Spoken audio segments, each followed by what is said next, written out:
നല്ലൊരു തട്ടുകട style chicken പൊരിച്ച ഉണ്ടാക്കിയാലോ? Let's go. ആദ്യം തന്നെ നമ്മൾ നല്ല കഴുകി വൃത്തിയാക്കിയ ചിക്കൻ പീസ് എടുക്കാം കേട്ടോ.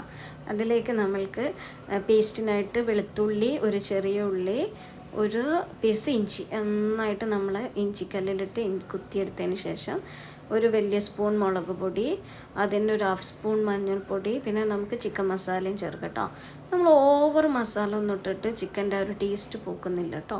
അങ്ങനെ ഇത് മൂന്നും നമുക്ക് ഇട്ടിട്ട് ഇതിൻ്റെ ശേഷം നമ്മൾ കുത്തിവെച്ച നമ്മുടെ ഇഞ്ചി വെളുത്തുള്ളി പേസ്റ്റും പിന്നെ ഒരു ചെറുനാരങ്ങൻ്റെ നീരും എല്ലാം കൂടെ ഇട്ട് ഒന്ന് മിക്സ് ചെയ്തതിന് ശേഷം നമുക്ക് ഉപ്പിടാം.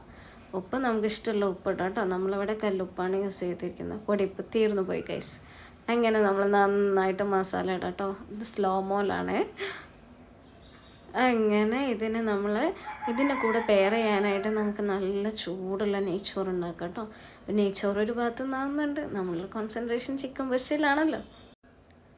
രാത്രി ഇത് നമ്മൾ ഉണ്ടാക്കുന്നത് രാത്രിയായിട്ട് ഒരു 8 മണിയൊക്കെ ആയപ്പോൾ എല്ലാവർക്കും ഒരു വിശപ്പ്. അപ്പോൾ ഒന്നും നോക്കിയില്ല, ഫ്രിഡ്ജിൽ ചിക്കൻ ഉണ്ടായിരുന്നു. അങ്ങനെ നമ്മൾ ഈ കോമ്പിനേഷനിലേക്ക് എത്തി. അപ്പോൾ ഒരു രക്ഷയില്ല കേട്ടോ.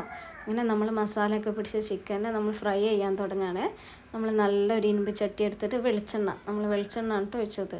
എന്നിട്ട് നമ്മുടെ മസാല പിടിച്ച ചിക്കൻ എല്ലാം കൂടെ ഇടണ്ട, ഒരു 4-5 പീസ് ഇട്ടിട്ട് നന്നായിട്ട് വറുത്ത് കോരട്ടോ. ഇതിലേക്ക് നമുക്ക് നെയ്ച്ചോറിന് കോമ്പിനേഷനായിട്ട് നമുക്ക് നല്ല ഉള്ളി സാലഡും കൂടെ ഉണ്ടാക്കിയിട്ടുണ്ട് കേട്ടോ. അതിന് ചിലർ കച്ചമ്പർ എന്ന് പറയും. ഉള്ളി, സുർക്ക, ഉപ്പ്, എൻ്റെ നല്ല ടേസ്റ്റ് കേട്ടോ. പിന്നെ ചൂടുള്ള ചിക്കൻ പൊരിച്ചതും നെയ്ച്ചോറും. ചിക്കൻ നന്നായിട്ട് മൊരിഞ്ഞ് ഈ റെഡിഷ് കളറാകുമ്പോൾ നമുക്കത് കോരിയെടുക്കട്ടോ. അപ്പോൾ നിങ്ങൾക്ക് ഇങ്ങനത്തെ ക്രേവിങ്സ് ഒക്കെ ഉണ്ടാവാറുണ്ടോ എന്ന് കമൻറ്റ് ചെയ്യും കേട്ടോ. അങ്ങനെ നമുക്കിത് കോരിയെടുത്തതിന് ശേഷം നമ്മുടെ ചോറും ചിക്കൻ പൊരിച്ചതും പ്ലേറ്റ് ചെയ്യാം കേട്ടോ. എൻ്റെ കൂടെ സാലഡ് നമുക്ക് വേണമെങ്കിൽ ഒരു ചിക്കൻ കറി വേണമെങ്കിൽ. പക്ഷെ ഇങ്ങനെ തിന്ന ഭയങ്കര ടേസ്റ്റാണ് ഗൈസ്. രക്ഷയില്ല. നിങ്ങളെല്ലാവരും ട്രൈ ചെയ്ത് നോക്കണം. ട്രൈ ചെയ്തിട്ട് നിങ്ങളുടെ കമൻറ്റ്സ് ചെയ്യൂ കേട്ടോ.